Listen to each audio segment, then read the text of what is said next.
Left in Kentucky, the podcast of Indivisible, Northern Kentucky District 4.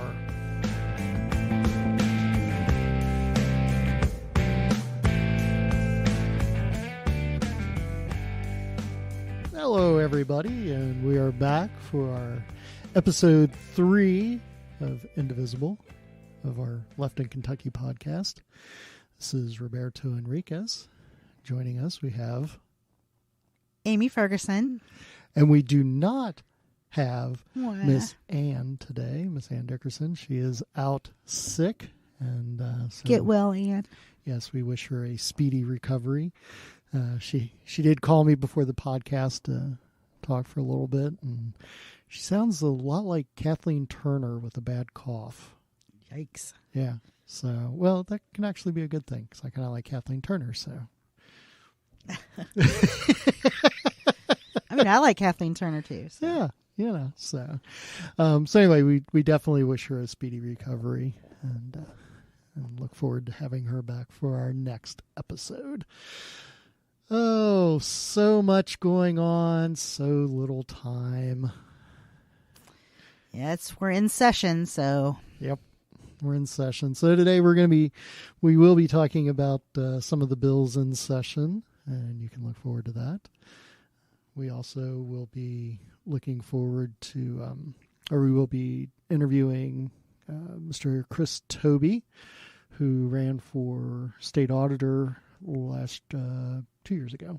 Was that 2 years? No, last year. 2018, yes. Yeah. So he was in the primary for state auditor and did not win the primary, but he wrote a little book that some of you may have heard of called Kentucky Fried Pensions.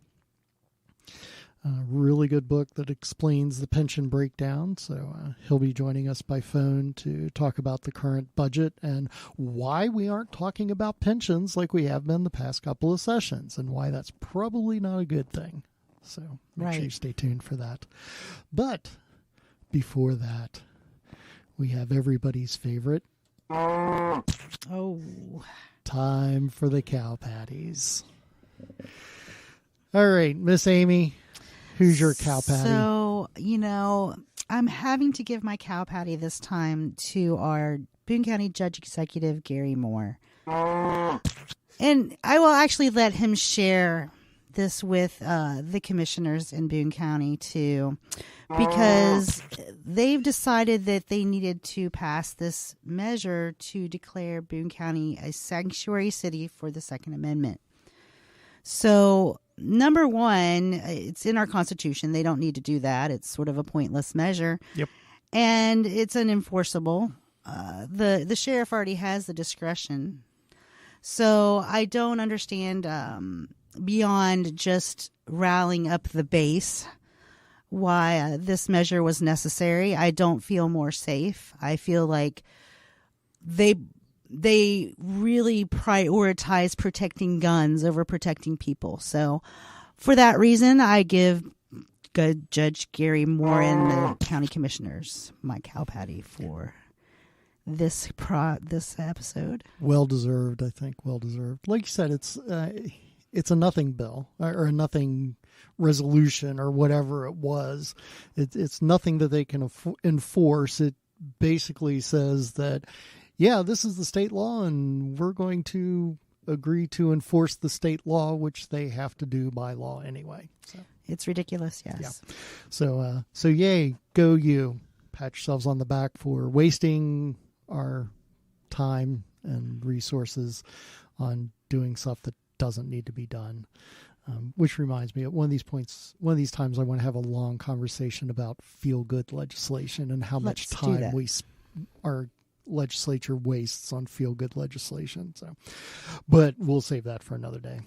So my cow patty, I was having a hard time coming up with cow patty this week. It seems like so many choices. Yeah, so many choices, so many ways to go. And since you went super local with here in Boone County, I'll stay somebody broad. And my cow patty this week goes to our dear Senator Rand Paul.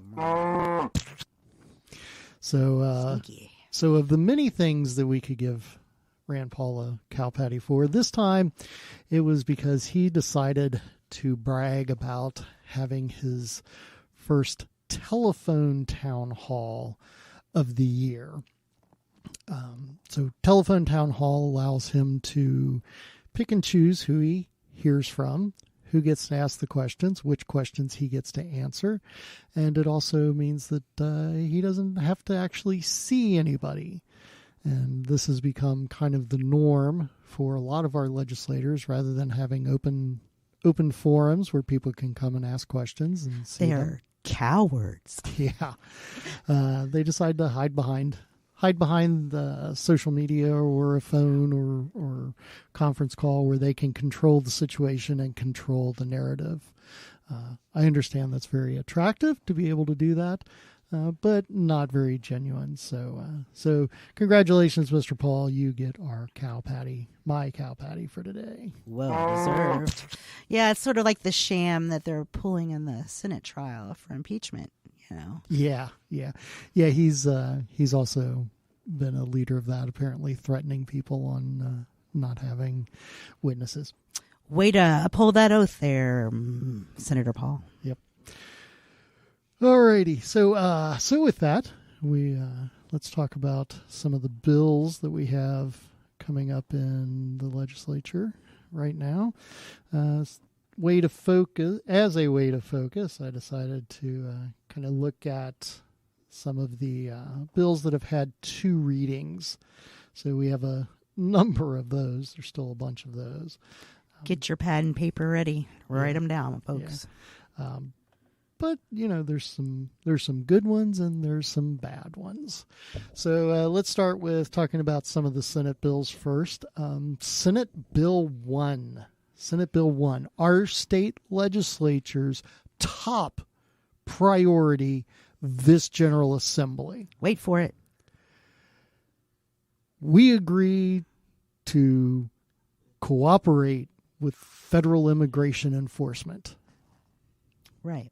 That is the most, according to the majority party in our state legislature, that is the most important issue we have to address here in Kentucky.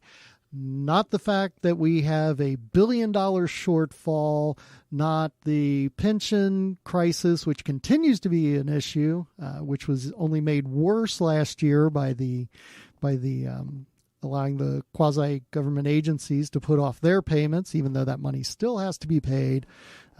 That's not important.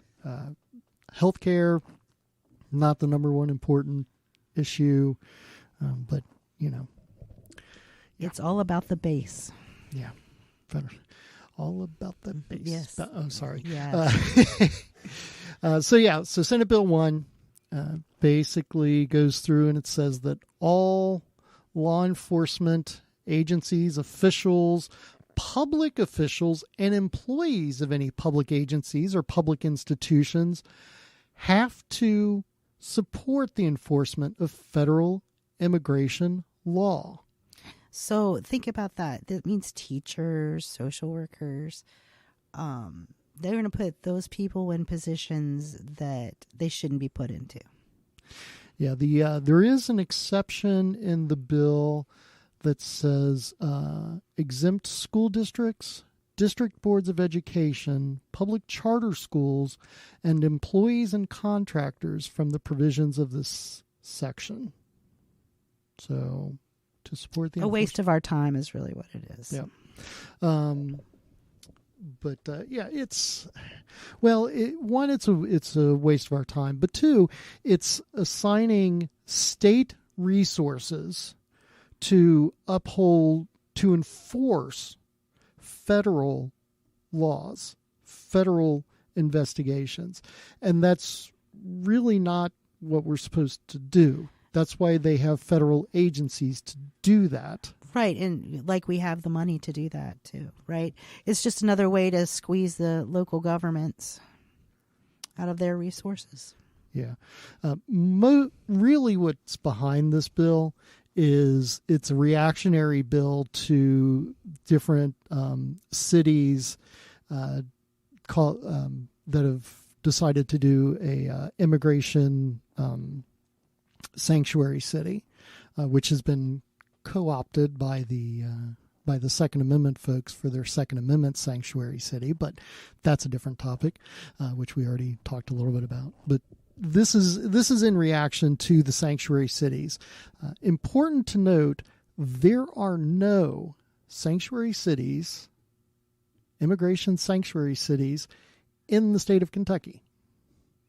So it's a bill addressing a problem that doesn't exist. Yes, it's a bill looking for a problem, a solution looking for a problem, which seems to have become one of the main goals of the majority party in the legislature now. I don't think they're interested in legislating. They're interested in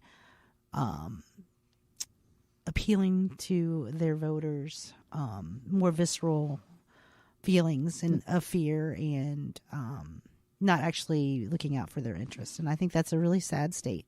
Yeah, it's pandering, and it's whipping up people into a frenzy. Like you said, the base, whipping the base up into a frenzy as we get ready for the presidential election. You know, guns, immigration, those are the big things we're going to whip up now because that's what... Because it knows they get a reaction for it. Yep.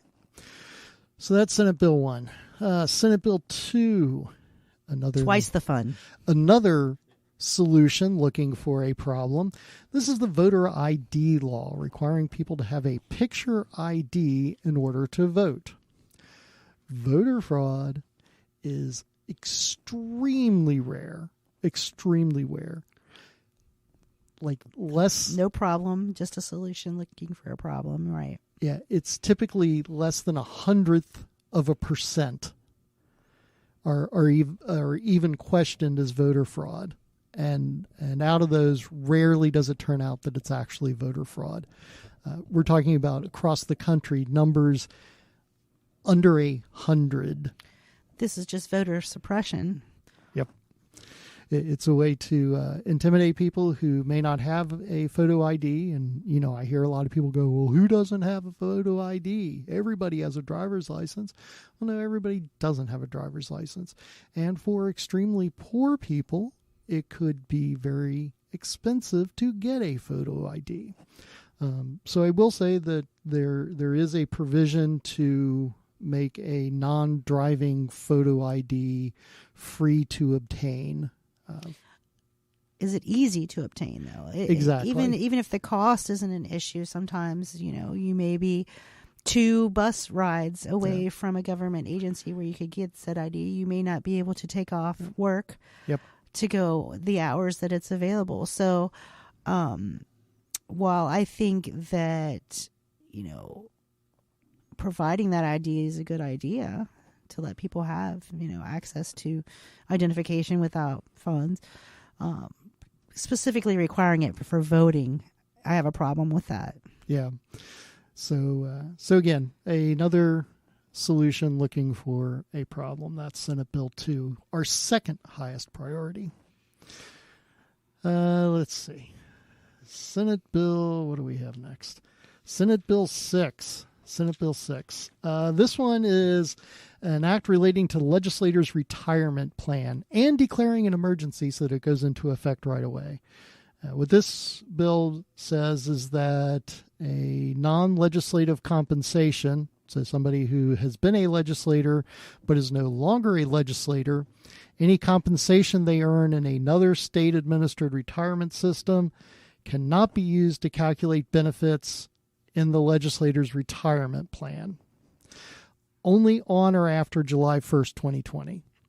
So I call this the Rocky Atkins bill because this bill came about because Rocky used to be in the legislature and he was hired by the Bevin administration the Beshear administration. It's too long saying we're Bevin. still having trouble getting over it. Yeah. Was hired in the Beshear administration, and they want to make sure that what he's being paid in the Beshear administration has no influence over his legislative retirement plan, because normally your recent salaries when you retire are all calculated in to figure out what your retirement is. So it's petty. Yeah. So this is a bill basically for one person, to get at one person. So there's that. That's Senate Bill 6. So again, one of our Senate's highest priorities. Senate Bill 7. This one's about school councils. So this tries to tweak the number of teachers on the site-based councils to reduce those. It also brings the site-based councils somewhat under the control of the local school boards. So rather than the local control of our schools that we've fought really hard for during CARA, and that many people like because it gives the parents and teachers at a specific school some control over what gets taught at that school, over the curriculum and how it's taught. They want to take some of that away and take that up to local school boards, which is, of course, elected positions in overall elections, so thus more politicizing it. Right, I think that's a problem because, each school is different. If you're in a tight population, your school is going to be different. It's going to look different. The curriculum is going to need to be different. There's going to be different concerns, and taking that local control away is always going to be harmful to the students, in my opinion. Yep. It also says local school board members can attend the site-based council meetings. It takes away, whenever there's an opening for a principal at a school, right now those applications go to the site-based first so that they get a chance to see if, to review and see if the principal that may be coming into the school is aligned with what the site-based council feels the school should be doing. And this takes that away and says that they should go to the superintendent and allow the superintendent to make those decisions. Again, pulling away that local control. So anyway, that's Senate Bill 7. Yay. Senate Bill 8 is relating to school safety and declaring emergency. This is the one that wants to put a school resource officer in every school and requires that they be armed with a firearm. It specifies armed with a firearm, so you cannot be armed with a sword. Okay. It has no to lightsabers, be people. No lightsabers, no swords. It has to be a firearm. And it also specifies that one school counselor per public school and to have at least one school counselor or school-based mental health service provider for every 250 students. I think this is a really interesting law. However, there's no funding for it. Right. It's an unfunded mandate. Unfunded mandate. And we know what that means. That means that they'll be able to say, hey, look, we passed this law. But then nothing will actually happen to it because there's no money for it. The legislature needs to stop passing unfunded mandates. Correct. Period. If they're going to put out mandates like this, that in general is a pretty good thing. We can have an argument about we can have a discussion about the armed school resource officers. I think that's fine. I don't have a problem with armed school resource officers in each school. I think that's actually a good idea. I think it helps build rapport between the students and officers to begin with. So I think it's a solid bill. Yeah, I have no problems with that. And I definitely think it's a good idea to make sure that there's counselors and mental health services provider in the schools. But you got to have the money for it. You can't just pass it, pat yourself on the back and say, see what we did, and then nothing happens to it. Senate Bill 72. Again, these are bills that have had two readings in the chamber. Senate Bill 72 is an act relating to female genital mutilation. This makes it a Class B felony, surprisingly. Kentucky is one of 15 states where female genital mutilation is still legal. Wow. Yep. So I think this is an excellent bill. Right.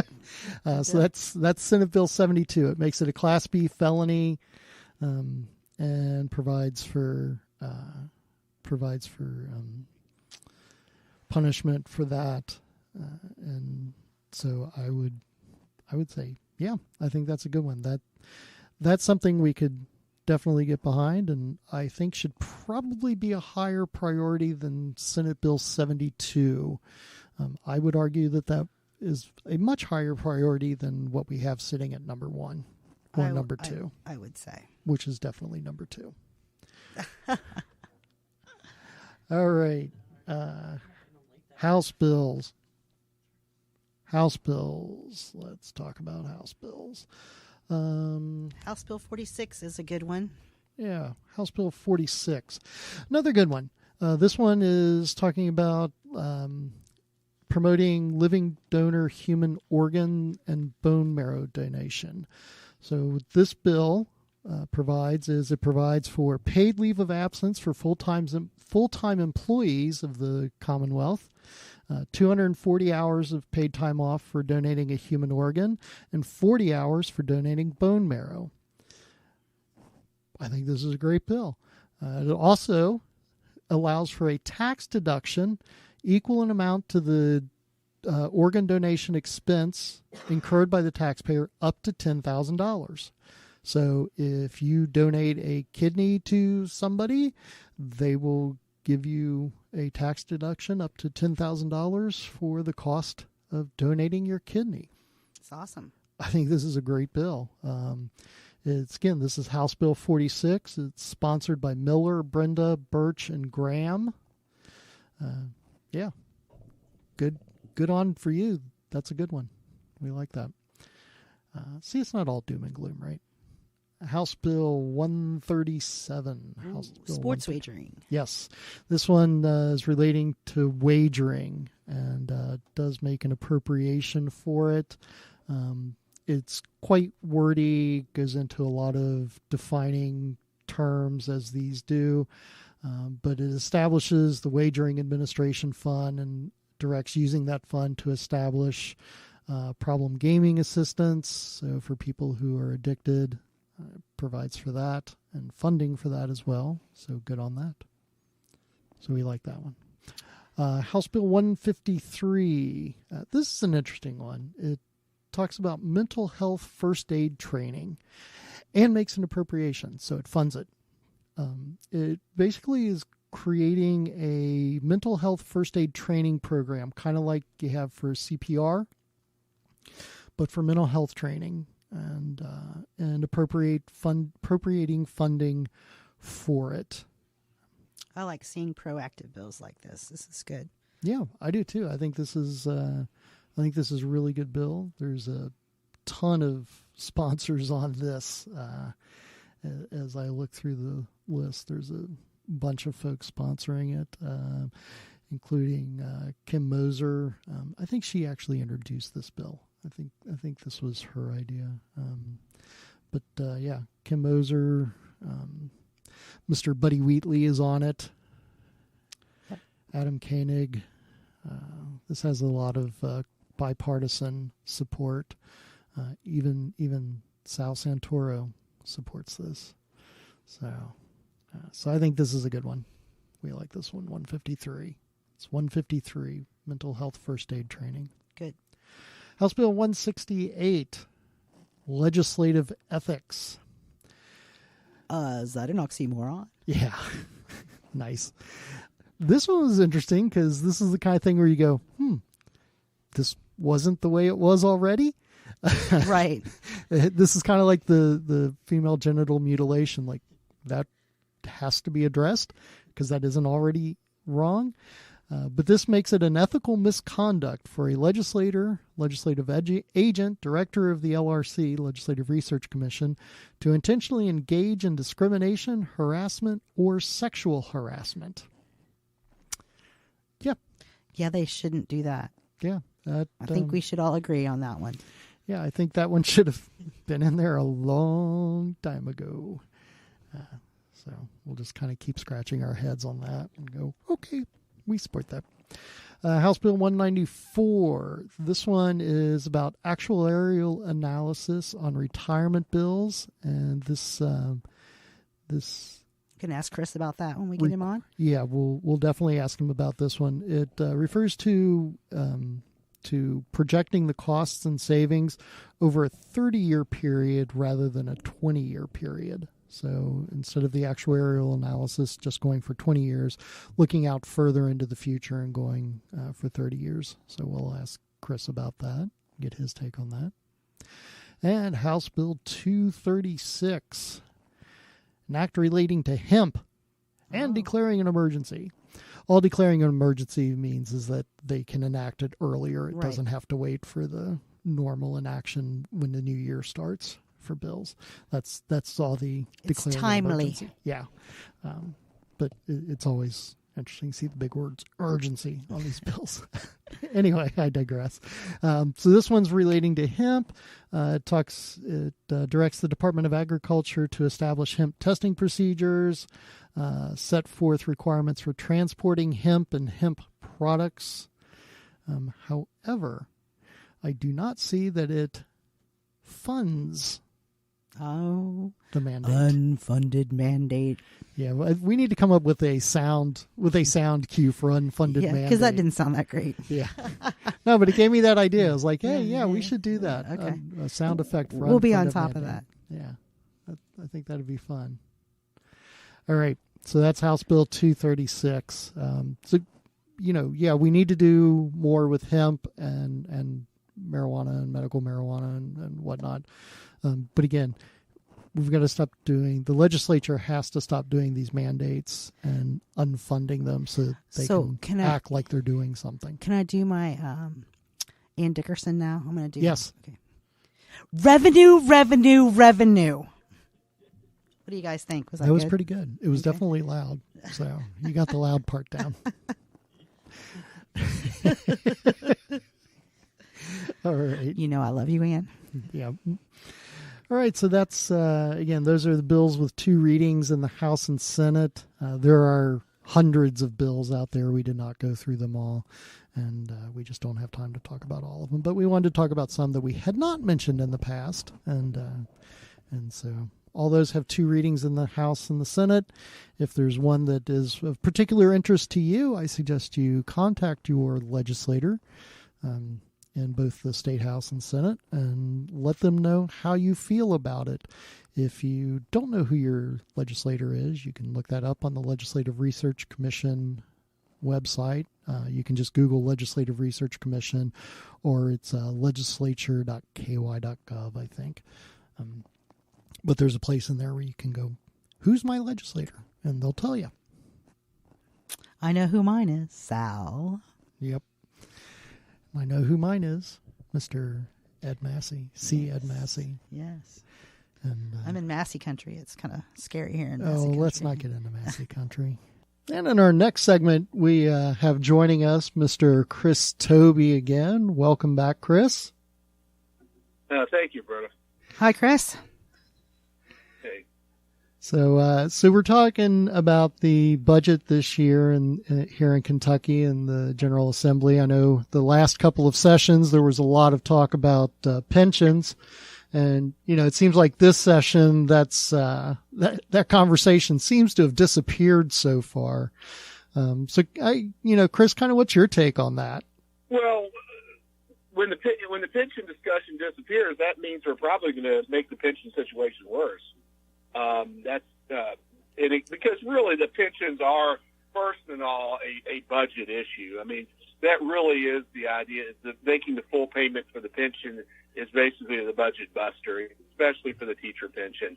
So I think that the fact we're not talking about pensions this time is that we're going to accelerate. I think things went worse from the Beshear administration. The pensions will continue to get worse every year, and we may be speeding up that our decline in pensions this year, and that because we're not talking about it, that usually means that things are going to go worse for pensions.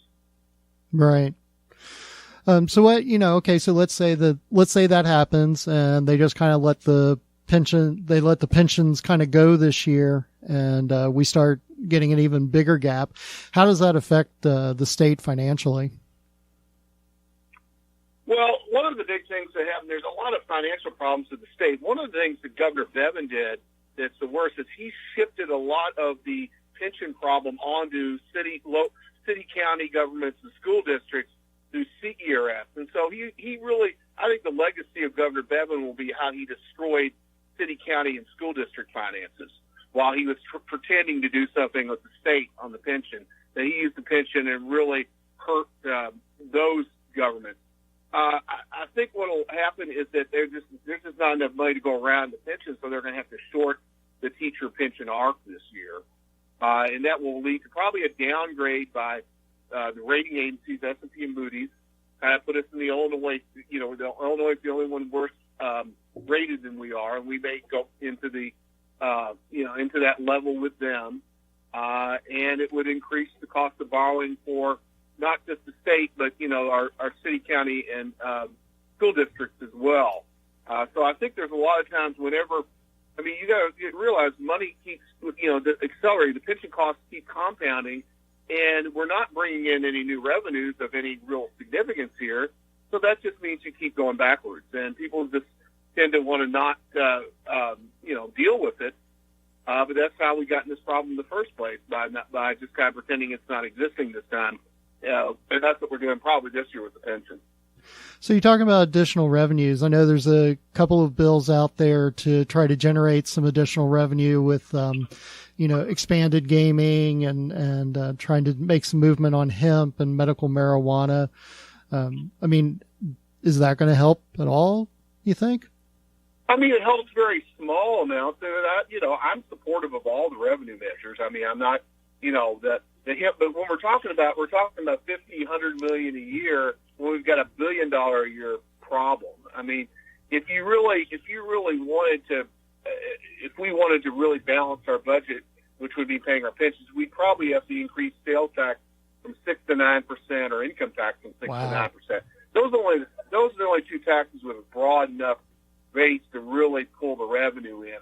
We can do all the marijuana and we can do all the gaming and all that, and it's a couple $100 million. It helps, but it's not a cure-all by any fact. We're still going to be running deficits, even if we got every one of those coming in. We'd still be running deficits. So things are not good at all. But nobody wants to talk about that because it's no fun. It's no fun to talk about these problems when you want to spend money. You want to do things that people like.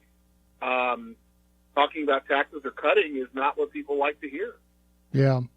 Well, especially when you say, raising the sales tax from 6 to 9%, people would lose their minds.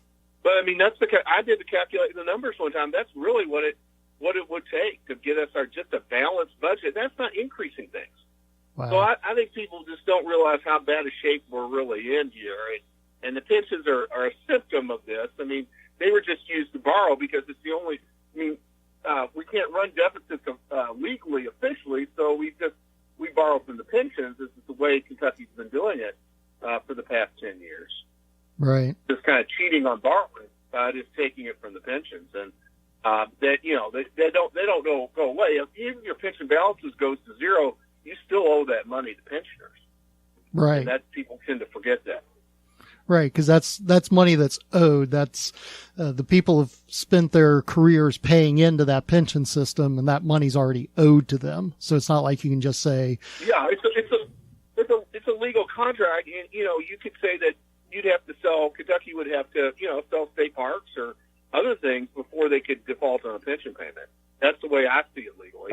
That it's a very high level obligation to do that. So we're just kind of fooling ourselves with the usual song and dance here because we really need big increases in revenues here, and that would be probably sales or income taxes in addition to all these other things that we talked about. But people are saying it's politically unrealistic, but then solvency is politically unrealistic is what we're saying when we make those discussions because it just doesn't add up. The numbers just don't add up.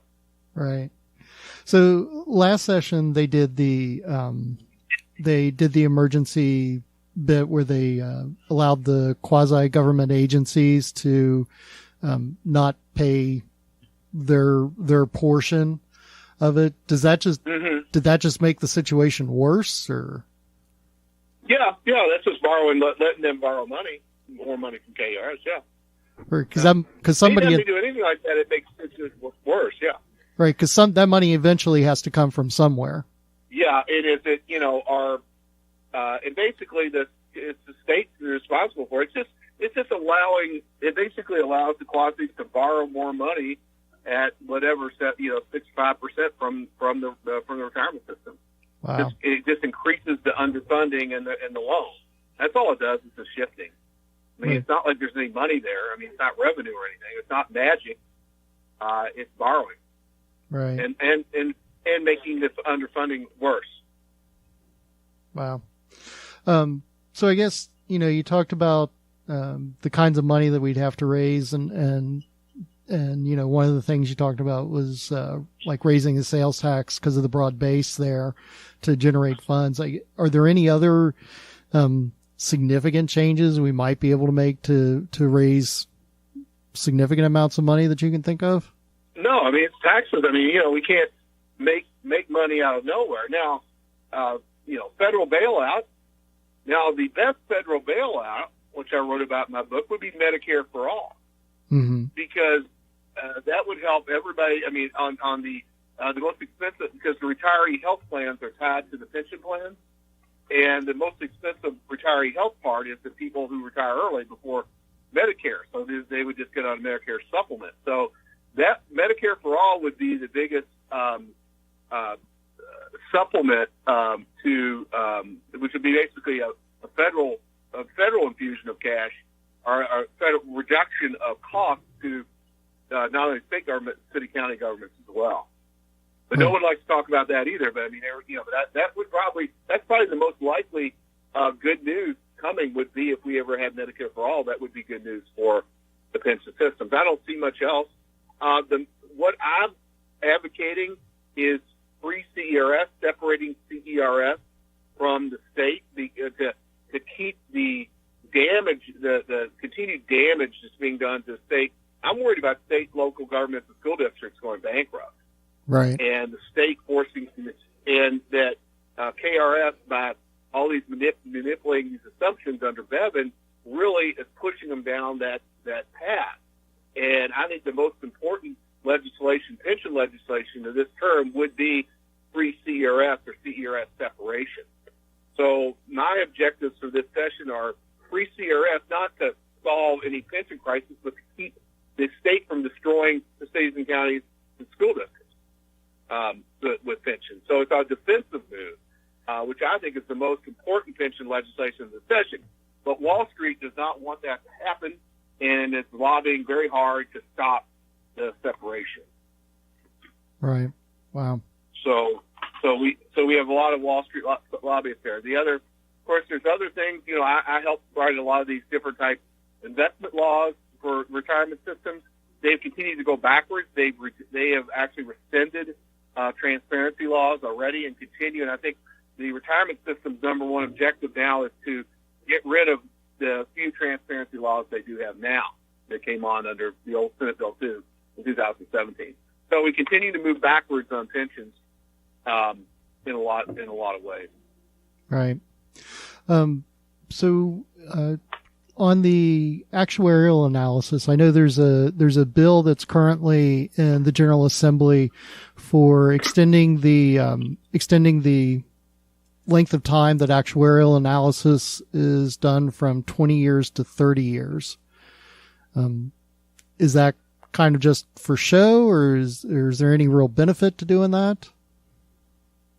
Well, it means you just borrow more. You make your underfunding worse. It makes your current arc less.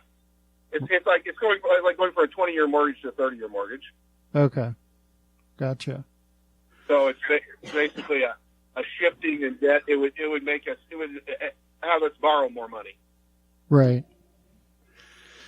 Because remember, you only have three options. We either raise more revenue, we spend less. We spend less on government, or we somehow find a shift, some way to borrow money. Right. So those are the three options. And most of the time, we're always trying to find some way to borrow more money and create more pension debt. And that's what that would do.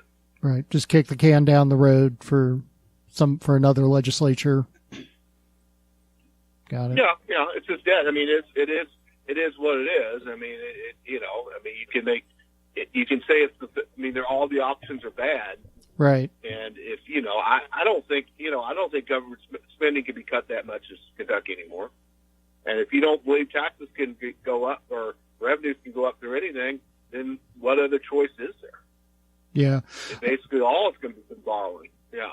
Yeah, I know it was we were at the Northern Kentucky Legislative Forum a few weeks ago, and it was really disheartening to hear Damon Thayer talk about, there is no more revenue. We're not going to have more revenue. The revenue we have is the revenue we have. So the only thing we can do is cut.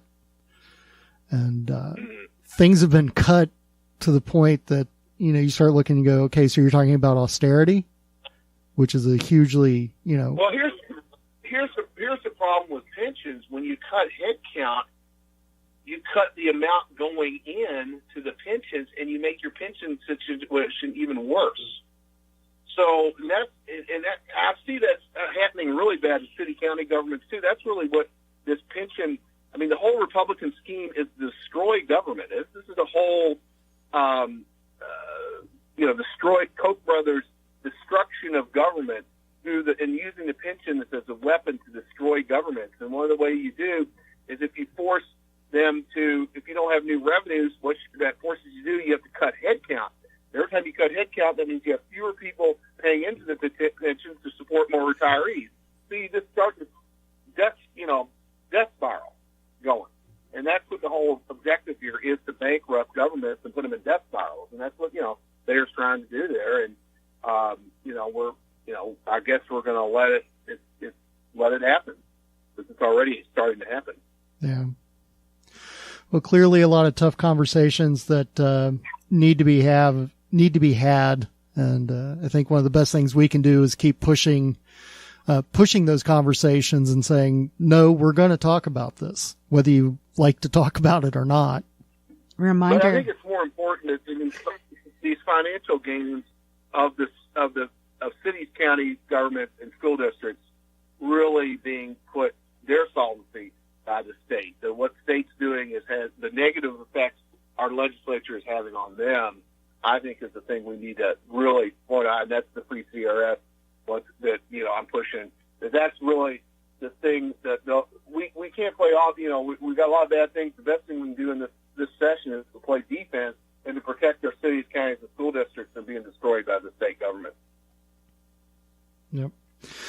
All right. Well, thank you for joining us today and sharing the information we have. It's always we always like having you on because you're very well versed in finances. And if there's anybody out there who has not read Chris's book, Kentucky Fried Pensions, I highly recommend that. It's a great book. I actually got it electronically and a physical copy so that I'd have it to share. So anyway, if you haven't read that, please read that. Thanks again, Chris. Really appreciate you joining us today. All right. Thank you, Chris. All right. Always glad to be on. Thanks.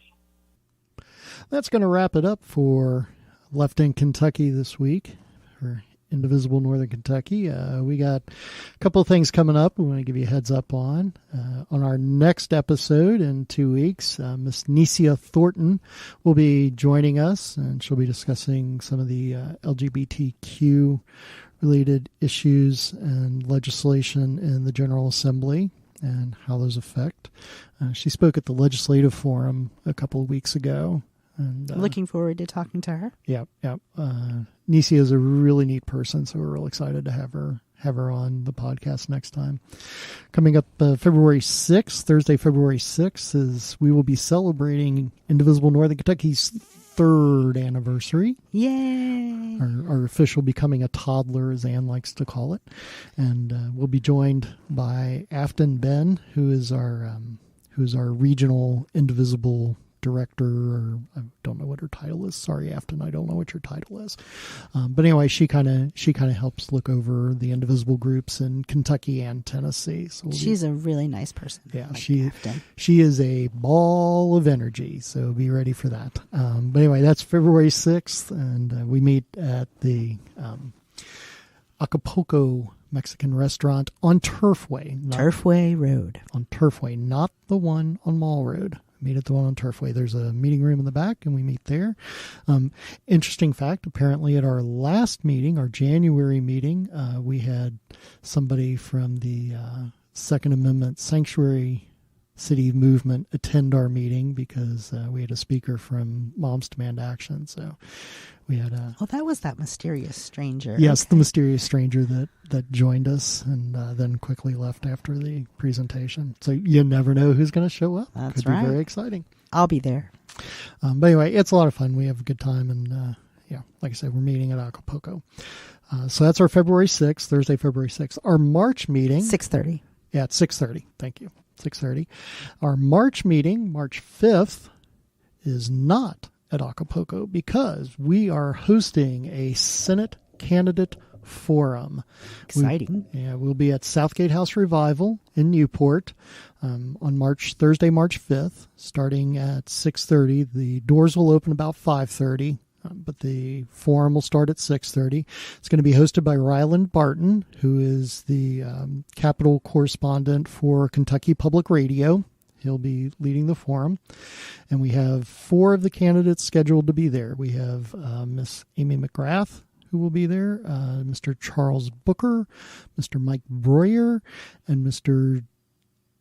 Jerry Osbrooks. Jimmy, not Jerry, Jimmy Osbrooks. Sorry, Jimmy. Sorry, Jimmy. So those are the 4 candidates we have scheduled to be there on March 5th. We're very excited about that. So again, that's at Southgate House Revival. If you want to attend, you do need to get tickets. They are free. You don't have to pay for them. But because of the limited seating, we are asking for people to get tickets. You can go to our Facebook page, Indivisible Northern Kentucky District 4, and there is... under our events, you'll see the event listed there. We're also the tickets are being handled through Eventbrite, but you can get there by going to our Facebook page. So that's kind of what we have coming up. Did I miss anything, Amy? I don't think so. All right. So that seems like quite a bit in the next couple of months here. And contact us if there's a topic that you would like us to discuss or someone you would like to get us to interview. We would love to hear your feedback on those kind of things. So feel free to contact us with anything you'd like to hear. Yep, definitely. This is a better podcast if you're involved. So let us know what you want to hear. Share the podcast with your friends. Oh, and hi, honey. Share the podcast with your friends and family. Give us a listen. And we will be back in 2 weeks with our next episode. This is Roberto Enriquez. Amy Ferguson. Thank you for listening. See you next time.